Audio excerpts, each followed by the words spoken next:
Lake George Battlefield Moments, a production of Lake George Battlefield Park Alliance, preserving our area's incredible history. Here's the president of Lake George Battlefield Park Alliance, John DeNuzzo. Welcome to Lake George Battlefield Moments. Our guest today is Jennifer Brink, Executive Director of the Glens Symphony Orchestra and Chair of the Major Events Committee for the Warren County's celebration of America's 250th birthday. Welcome, Jennifer. Thank you. Now, first, I'm curious, what's the connection between a symphony orchestra executive like Jennifer Brink and the 250th anniversary of our country? How did you get involved in this effort?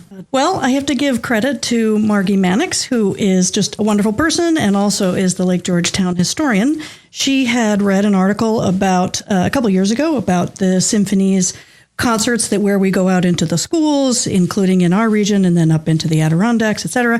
And something about this made her think that it might be fun to have the symphony involved with the 250th commission.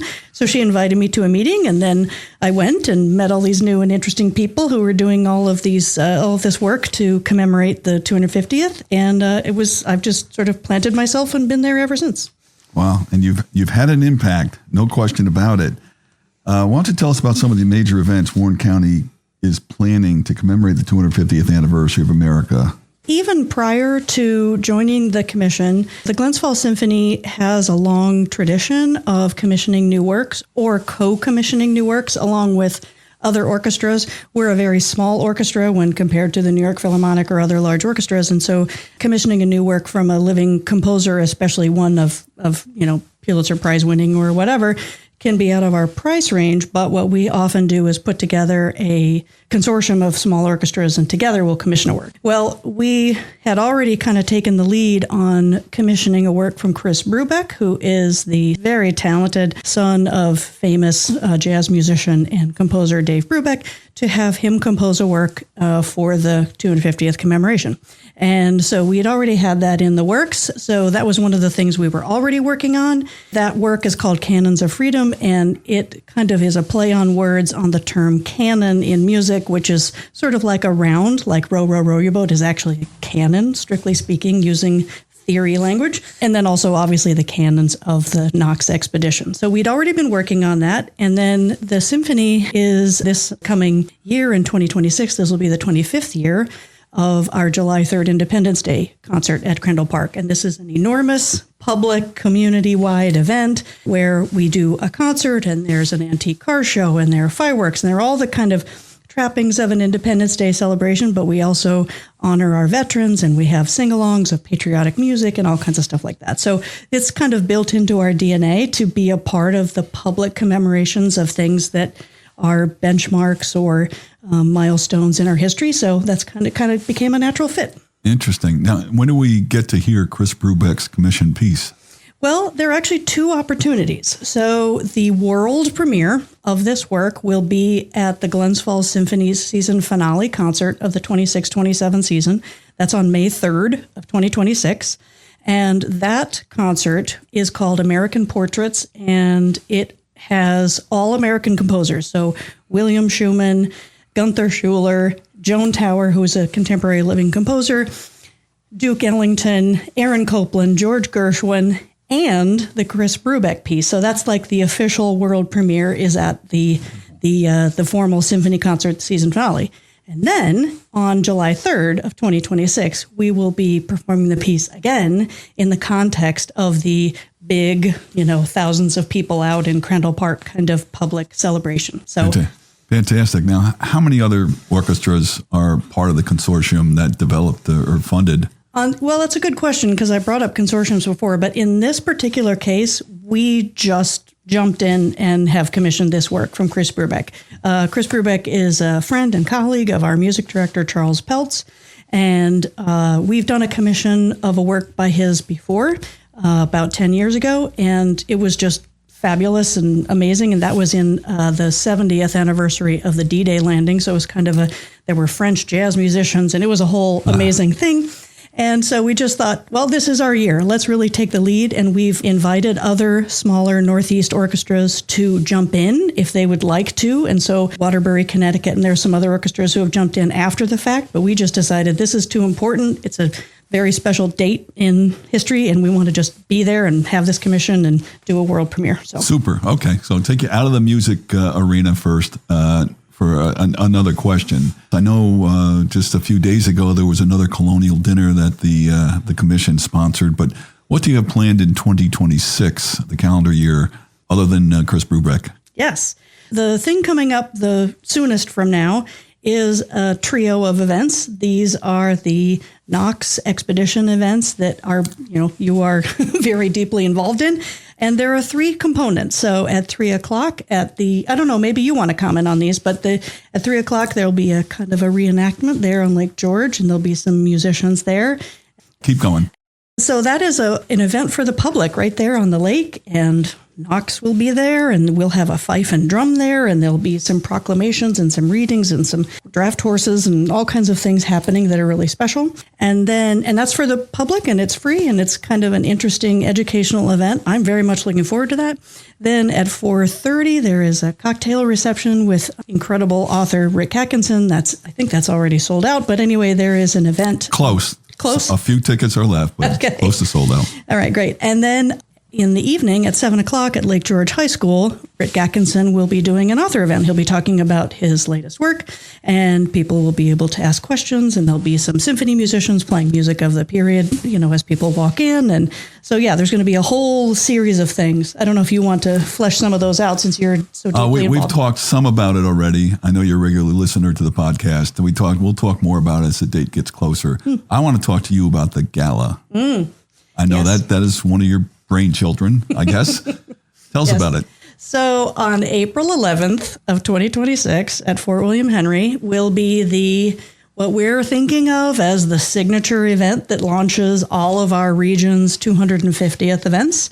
We've talked to all of our elected officials and run the date by them, and they have saved the date in their calendars, and we're working on the planning of there will be live music, there will be some educational things, there will be, notably, the keynote will be given by the gentleman who is the executive director of Mount Vernon, Doug Bradburn, and that will be a remarkable person to have in our midst and talking about the times and celebrating that event. And so, that's a big event, April 11th, Fort William Henry.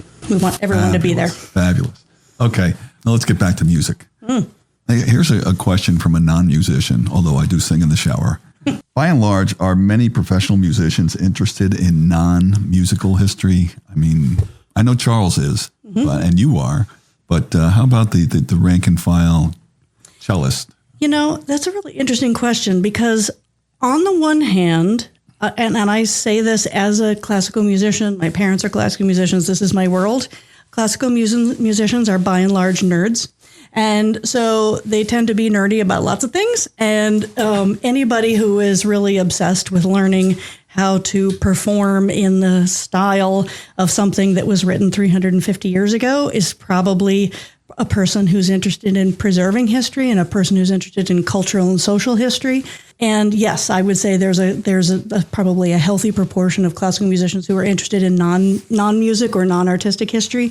And then there's definitely sort of a mindset about what was this like? How did this music sit in? How the culture was different in 1820 or 1750 or whatever. So there is definitely a simpatico kind of energy, but it's hard for me to say how many are actually reading history books at any given time. But okay. A healthy proportion, I would guess. Fair enough. And you shared with us a lot of the things that Glens Falls Symphony is doing with regard to next year and celebrating the 250th anniversary. Are there other things on the plate of the symphony that you'd like to share? Yeah, well, this season, by which I mean the 25-26 season that tends to run from September or October through May. This season, we're calling milestones because we're celebrating the 250th. We're celebrating our music director's 25th season, and we're doing several concerts that celebrate the 100th centenary of either a composer or the previous music director. So we're definitely doing some milestone stuff. And then in the coming season, 26-27, we're doing a series of concerts that are themed around revolution, whether it's a historic revolution like the American Revolution, or a revolution that was an artistic, creative, musical revolution, and kind of weaving those things together. And when we do our annual November children's concerts, where we go out to the schools and give in-school performances, in November of 2026, that particular series of children's concerts is going to have a historical narrative that ties all of those concerts together. So we're going to be there, we're going to have music, we'll have a narrator, and that narrator is going to bring a story together that is very deeply rooted in our local history around the American Revolution. So we're going to be in schools. This is a unique opportunity to do something extra interesting.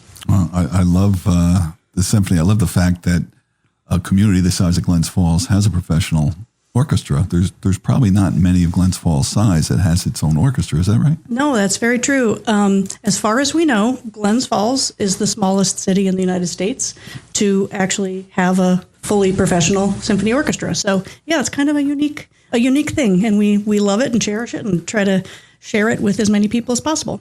Okay. Well, thank you so much, Jennifer. Now, getting back to the Warren County 250 Commission, where can people find out more information about these events that you're talking about? Well, you can find out about any of our events at www.warrennewyork250.com. That is WARRENNY250.com. And our symphony website is theglensfallsymphony.org.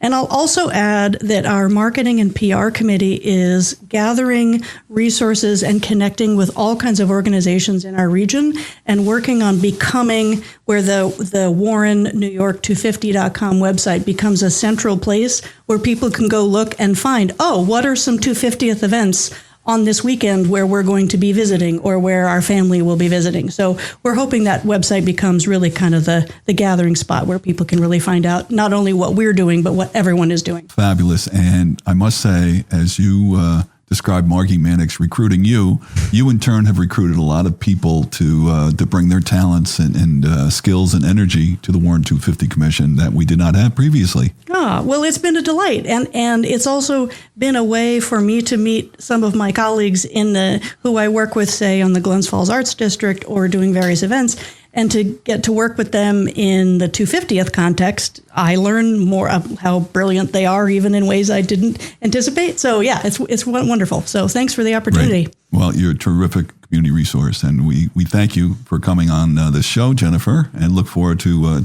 all these events you've been talking about. Thank you so much. A reminder, our website is lakegeorgebattlefield.org, and we thank you for being a part of our history. Lake George Battlefield Moments, a production of Lake George Battlefield Park Alliance, preserving our area's incredible history. For more information or to check out the latest podcast, go to lakegeorgebattlefield.org and listen live on Saturday mornings at 9:40 a.m. to Lake George Battlefield Moments on 93.5 Lake FM.